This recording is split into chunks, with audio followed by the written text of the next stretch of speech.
In this video, I'm going to be talking you through some of the important features of our course syllabus. Let me share that with you right now.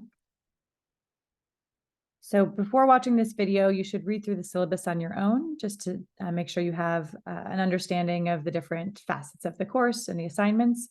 Here, I just want to point out some important things to keep in mind. So you see on the first page of the syllabus, my information, my email, and some information about office hours. You're always welcome to reach out if you have a question about the content or any of the assignments. You can contact me via email, although there's also a way to contact me through Brightspace, which I'll show you in another video. And I highly encourage you to do that because those emails are sent separately and they're easier for me to not lose amidst all of the other emails I receive. But regardless, I will try to get back to you as quickly as I can. So know that you can reach me that way. I also will have office hours every Thursday from 3:30 to 4:30 via Zoom. Those will be informal spaces. So you can come if you just want to connect and talk a little bit about the content. You can come if you have specific questions. But I want those to be open spaces where we can dig into some of the content together and get to know one another better. So there's the link for office hours. And again, I encourage you to join if you're able from 3:30 to 4:30 every week. This has more information about the course structure. As I've explained on Brightspace, the whole course is online and asynchronous, so we won't have any set meeting times apart from the office hours, which are optional. The course will run for 14 weeks, and all of our weeks begin on a Wednesday and end on Tuesday. And I've structured the course in that way to give you weekend time to work, since a lot of the people taking this course are practicing teachers. So you have some additional time to get assignments done and to do the readings and viewings. So the course begins on Wednesday mornings, and then on Tuesdays, we end the week. And you should expect to commit about 6 to 9 hours per week on the different assignments, activities, and readings that we have throughout the course. So this gives a little bit of information about the course itself, which I've talked about in a previous video, and the learning outcomes. As I've mentioned, there is one required text, scaffolding language, scaffolding learning. We won't be using it right away, so it gives you a little bit of time to order it if you haven't already. You can find it on Amazon and other venues online. Everything else will be on Brightspace. So other articles that we read, chapters, viewings that we'll be doing will all occur on Brightspace. And as we move down, you see the course schedule here that gives you more information about when the week begins and ends. As I had mentioned, the week begins on Wednesdays, and you want to have all of the readings and viewings done by Sunday, because that's the day when your initial discussion post will be due.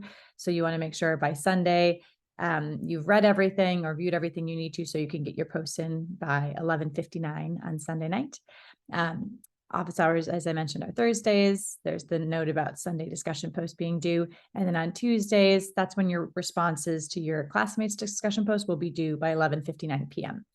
And we'll also have some smaller assignments that are going to be due on either Sundays or Tuesdays, which will be indicated in the week on Brightspace. And some of your larger assignments will be due on either Sundays or Tuesdays as well. And this shows the grading overview here. About a quarter of your grade is for your main paper, the school district-based problem paper or the advocacy research paper. And I'm going to devote time in these early weeks to discussing these big assignments in more depth. So know that you'll have some more information about those. The unit plan is also a quarter of your grade. The discussion forum is 20%.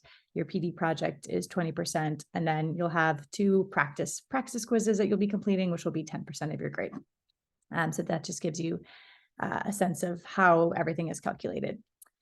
Here I put the due dates for your major assignments so that you can see when those 3 major assignments that you have are due. And I am going to have you submit a draft of your unit plan so I can give you some feedback before you submit your final draft. And then you see the dates for your professional development project and your final paper, which is submitted in lieu of a final. So you won't have a final exam or an additional final paper. The problem paper or the advocacy paper is your final paper. And then as we go through the syllabus here, there's more detail about each of the course assignments. And I encourage you to make sure you read this section in depth so you know what's expected. It mentions readings and viewings, the discussion forum. And again, there's smaller videos about each of these components that you will see in the course, your praxis quizzes, which is an opportunity for you to review some of the content that you'll need to know for the praxis test. Those are open notes, and you can take them as many times as you want within the week that they're assigned. So everyone is able to get 100% on those if you keep retaking it as needed, but they're meant to be a learning tool to support you for the praxis test.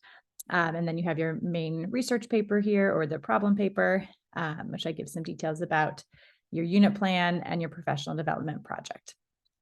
So make sure you watch the videos for each of those for more details.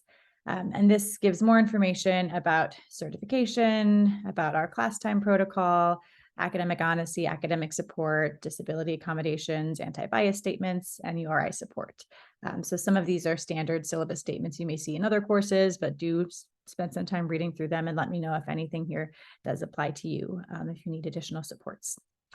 And then moving on, you see your course schedule. And I have done my best to be as specific as I can about the readings, assignments, and the timeline. Although, as sometimes happens in semesters, there may be some tweaks or changes that need to be made. And if that happens, I will let you know right away. And you'll know that hopefully in advance, so you'll be able to make those changes. But as it currently stands, this is our syllabus. And I encourage you to spend some time reading through it, getting a sense for the content we'll be covering. This is a methods class, so a lot of what we're doing is learning about specific methods for supporting multilingual learners. But it's also important that we continue to ground our understanding of strategies in theory and research, in lenses on learning that are grounded in asset-oriented perspectives on who students are and what they bring to our classroom. So we always will have a little bit of interplay in this course between the theory and research that grounds the fields of TESOL and bilingual education, and the strategies and practices that you can take up to support multilingual learners. So you'll see our first few weeks do cover a lot of that foundational theories, understanding culturally and linguistically responsive instruction. You'll notice some color coding as we get into week 3, because that's when you start your unit plan framework. And I've tried to color code the different sections of the unit plan so that you can work on different pieces of it throughout the course, instead of waiting until the end of the course to put together your entire unit plan. And you'll see these color coding components in the unit plan template. Planning for language or writing language objectives. And then we go into different domains: learning to speak in a new language, learning to write in a new language, learning to read in a new language. We have a week where we focus specifically on teaching vocabulary, assessing and differentiating. And then we talk about the wide range of approaches and methodologies to language education, just so you have a sense of all the different ways that people have approached supporting language learners. And you'll bring some of the lenses from earlier in the course to think about the advantages and disadvantages of these different approaches. And then the last 3 weeks of the course are when we start to put all of our final projects out for comment from our peers, feedback from me. So those last 3 weeks are really getting those big projects out and into our shared course area. So we have the professional development showcase here, when you're going to be sharing that project, your unit plan showcase, and then your final paper will be due, and we will be thinking about our roles as advocates for change. And at the end, you see the references for the different readings and viewings that you will be engaging with in this course. So that is an overview of the syllabus and what to expect in this course. And I look forward to getting to know you better throughout the next few weeks.